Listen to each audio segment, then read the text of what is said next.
Hello, I am Kim Soo-won and I teach at Graduate School of International and Area Studies, Hankuk University of Foreign Studies.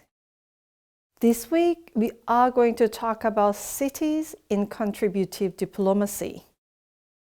And the first session, we are going to look at cities in international relations. This copper engraving depicts the Athenian naval defeat near Corinth over the Corinthian and Spartan fleet around 430 BCE. The Peloponnesian War was a war fought between Athens and Sparta, the two most powerful city-states in ancient Greece at the time. In a book titled Terra Incognita, 100 Maps to Survive the Next 100 Years, the authors argue, and I quote, "It is easy to forget that the nation-states are the new kids on the block, dominating global affairs for very only past few centuries." End quote. As nation-states has risen to prominence since the 17th century, what they argue is correct in the European context. International relations, like this book, has long been a Eurocentric discipline. In contrast, state formation occurred in Korea 1,000 years before it did in Europe, with centralized bureaucratic control defined over territory and administrative capacity to tax their populations, to control large militaries, and provide extensive public goods.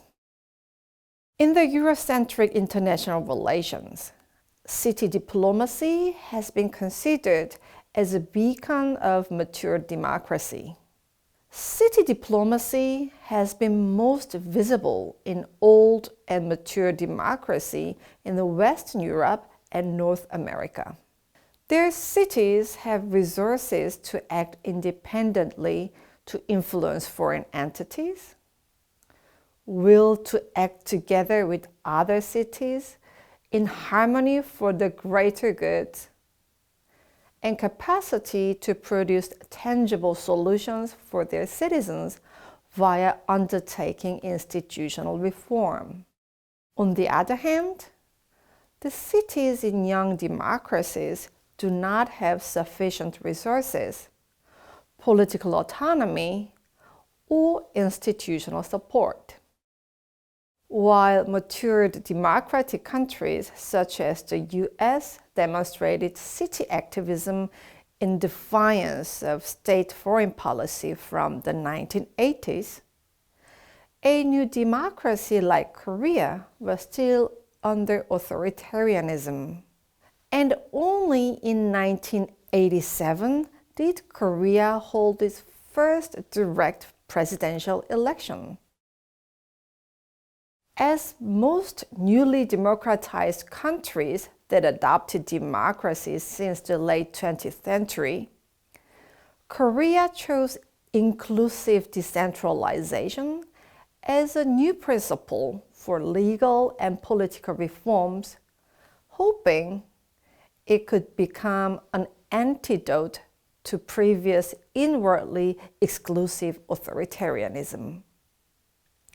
Accordingly, the first elections choosing heads of local governments were held in 1995. In Korea, local governments' engagement in international affairs began with the internationalization drive during the Kim Il-sung government in the 1990s. But the fledgling paradiplomacy, meaning cities diplomacy, did not make significant progress and remained primarily as building city-to-city networks such as sister cities. Cities also played an important role in international development cooperation. The United Nations recognized and supported the role of municipalities in development cooperation in the 1990s. Since the initiation in Rio in 1992, the Paris Declaration in 2005 and the Accra Agenda for Action in 2008 reaffirmed cities' role for better aid effectiveness. Hence, the fourth high-level forum on aid effectiveness in Busan marked a significant event in Korea and Busan.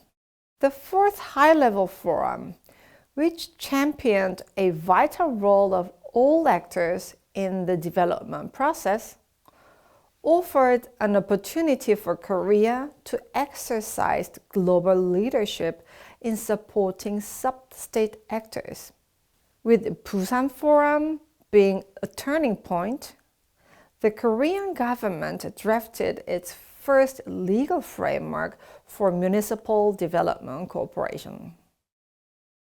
Also, municipal governments responded to the state's initiative, and Haeundae-gu in Busan became the first municipality that set up the rules for development cooperation in 2015.